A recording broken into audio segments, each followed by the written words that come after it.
Hello everyone. आपका स्वागत है अनजान मैं भी में। तो चलिए शुरू करते हैं। इस बार के केंद्रीय बजट ने देश को एक नया आर्थिक मंत्र दिया है। इसे नारंगी अर्थव्यवस्था, ऑरेंज इकोनॉमी का नाम दिया गया है।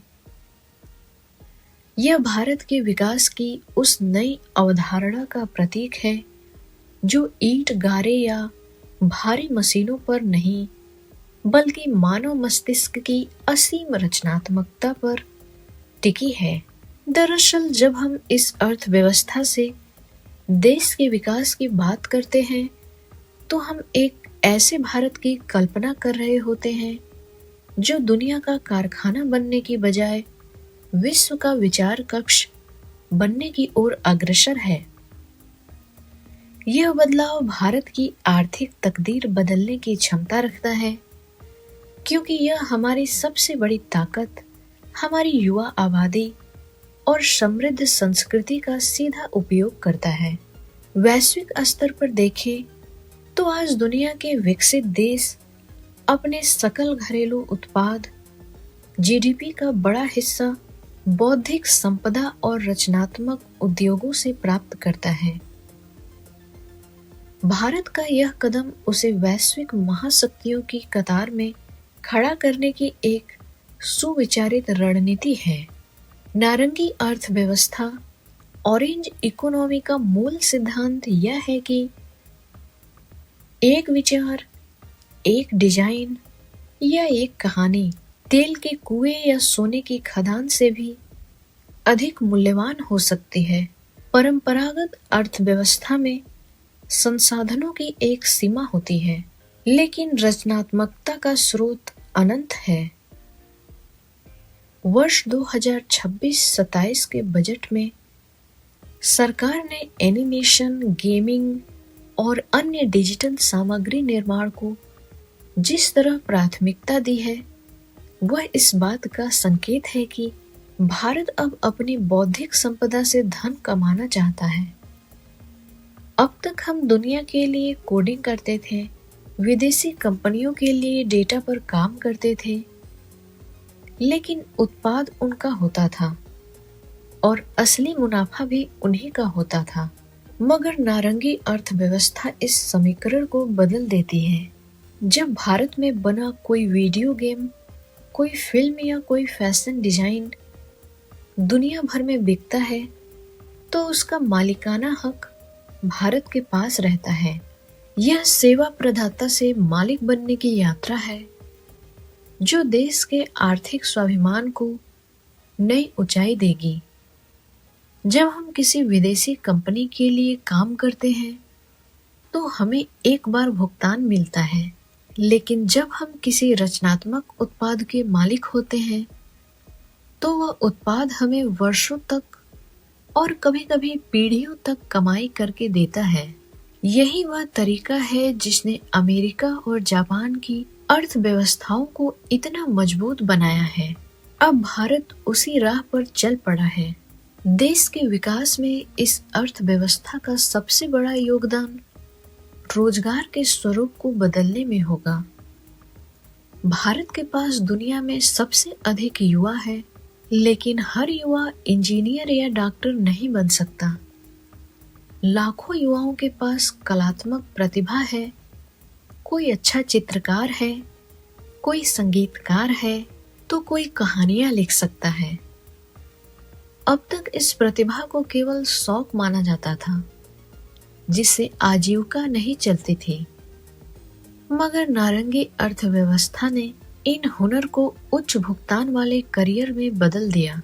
सरकार द्वारा स्कूलों और कॉलेजों में 15,000 कंटेंट क्रिएटर लैब खोलने की घोषणा ने इस बदलाव को संस्थागत रूप दे दिया है।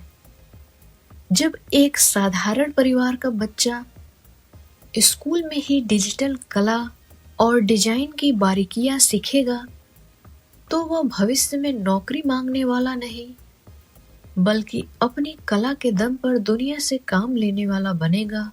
नारंगी अर्थव्यवस्था विकास को बड़े शहरों से निकालकर छोटे शहरों और गांवों तक ले जाती है।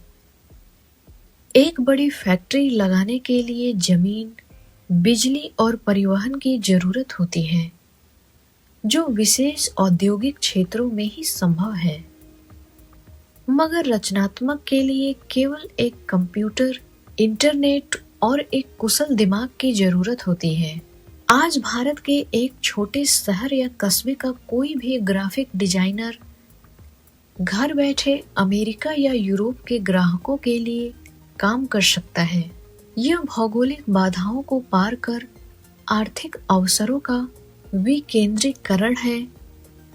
जब छोटे शहरों में पैसा आता है तो वहां के स्थानीय बाजार फलते फूलते हैं और पलायन की मजबूरी कम होती है। इस तरह नारंगी अर्थव्यवस्था केवल जीडीपी के आंकड़े नहीं बढ़ाती, बल्कि यह समाज के अंतिम छोर पर खड़े व्यक्ति को भी वैश्विक बाजार से जोड़ती है। इस विकेंद्रीकरण का एक और लाभ महिला सशक्तिकरण के रूप में सामने आ रहा है। हमारे देश में कई प्रतिभाशाली महिलाएं पारिवारिक जिम्मेदारियों के कारण घर से बाहर जाकर सुबह 9 से शाम 5 बजे की नौकरी नहीं कर पाती थी। अब उनके लिए भी राहें खुलेंगी। नारंगी अर्थव्यवस्था केवल डिजिटल दुनिया तक सीमित नहीं है, बल्कि यह भारत की हजारों साल पुरानी हस्तशिल्प और कारीगरी की परंपरा को भी पुनर्जीवित कर रही है। भारत के कोने कोने में बांस की कलाकारी, मधुबनी पेंटिंग और मिट्टी के बर्तन बनाने वाले लाखों कारीगर हैं। यह अर्थव्यवस्था इन पारंपरिक कौशलों को आधुनिक डिजाइन और ई-कॉमर्स के साथ जोड़ती है।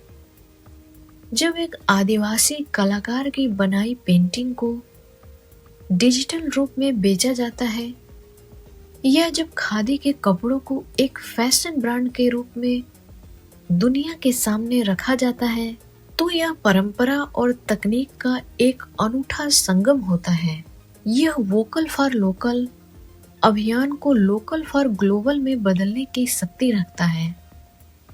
इससे न केवल हमारी विरासत सुरक्षित रहती है, बल्कि उन कारीगरों को भी उनकी मेहनत का उचित मूल्य मिलता है, जो अब तक बिचौलियों के कारण शोषण का शिकार थे।